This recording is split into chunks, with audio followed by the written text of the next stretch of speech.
سیدہ زہرا، سیدہ زہرا۔ الحمدللہ رب العالمین والصلاة والسلام علی خاتم النبیین، اما بعد فاعوذ باللہ من الشیطان الرجیم، بسم اللہ الرحمن الرحیم۔ الصلاة والسلام علیک یا رسول اللہ وعلی آلک واصحابک یا حبیب اللہ۔ الصلاة والسلام علیک یا نبی اللہ وعلی آلک واصحابک یا نور اللہ۔ فرمان مصطفیٰ صلی اللہ علیہ وسلم ہے کہ تم جہاں بھی ہو مجھ پر درود پڑھو کہ تمہارا درود مجھ تک پہنچتا ہے۔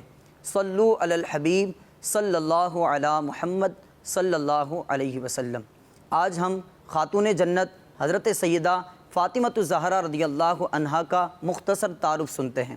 آپ رضی اللہ عنہا کا نام فاطمہ، آپ کا لقب زہرا اور بطول ہے۔ آپ رضی اللہ عنہا کا بچپن شریف اور زندگی کا ہر لمحہ نہایت ہی پاکیزہ تھا، اور کیوں نہ ہو کہ اللہ پاک کے آخری نبی محمد عربی صلی اللہ علیہ وسلم اور ام المؤمنین حضرت خدیجۃ الکبریٰ رضی اللہ عنہا کی آغوش رحمت میں آپ نے تربیت حاصل کی ہے۔ دن رات اپنے والدین کی پاکیزہ زبان سے پاکیزہ اقوال سنا کرتی تھیں۔ آپ نہایت ہی عبادت گزار، متقی اور پاک باز خاتون تھیں، اسی لیے آپ رضی اللہ عنہا کو عابدہ، زاہدہ اور طاہرہ کہا جاتا تھا۔ آپ رضی اللہ عنہا اخلاق و اطوار، گفتار و کردار میں پیارے آقا صلی اللہ علیہ وسلم سے بہت مشابہت رکھا کرتی تھی۔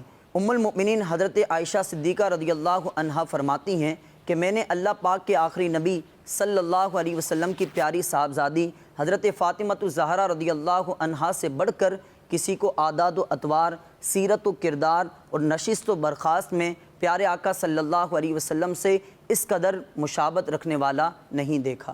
حضرت سیدہ خاتون جنت فاطمۃ الزہرا رضی اللہ عنہا کثرت سے عبادت کیا کرتی تھیں۔ حضرت امام حسن مجتبیٰ رضی اللہ عنہ فرماتے ہیں کہ میں نے اپنی والدہ ماجدہ حضرت سیدہ فاطمۃ الزہرا رضی اللہ عنہا کو دیکھا کہ آپ ساری رات عبادتی کیا کرتی، یہاں تک کہ فجر کا وقت ہو جایا کرتا تھا، اور میں نے اپنی والدہ ماجدہ حضرت سیدہ فاطمۃ الزہرا رضی اللہ عنہا کو ہمیشہ دوسرے مسلمان مردوں اور عورتوں کے لیے دعا کرتے ہوئے سنا۔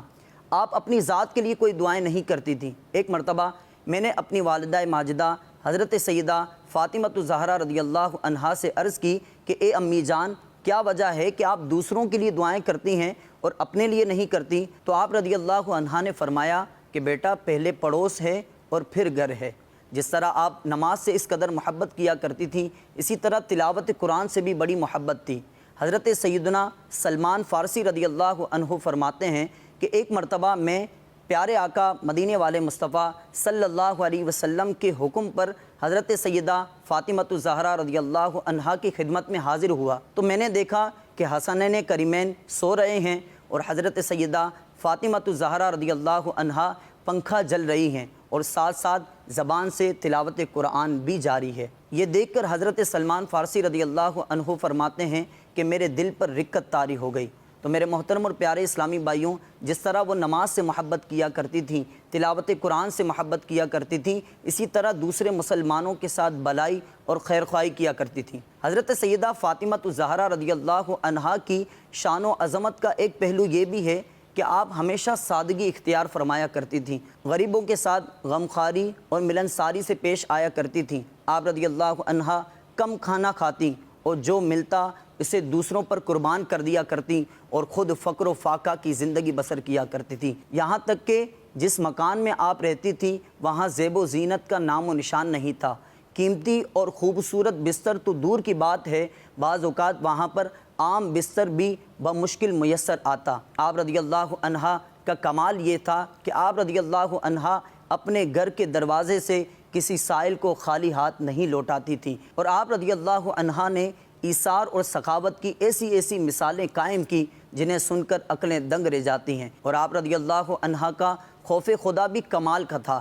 اسلام کے چوتھے خلیفہ حضرت علی المرتضیٰ شیر خدا کرم اللہ تعالی وجہ الکریم فرماتے ہیں کہ جب آپ رضی اللہ عنہا کا موت کا وقت قریب آیا تو آپ نے یوں وصیت فرمائی کہ جب میں اس دنیا سے رخصت ہو جاؤں تو مجھے رات کے وقت دفنانا تاکہ کسی غیر مرد کی نظر میرے جنازے پر نہ پڑے۔ اللہ پاک کے آخری نبی محمد عربی صلی اللہ علیہ وسلم کے وصال ظاہری کے تقریباً 5 یا 6 ماہ بعد 3 رمضان المبارک 11 ہجری میں آپ رضی اللہ عنہا کا وصال ہوا۔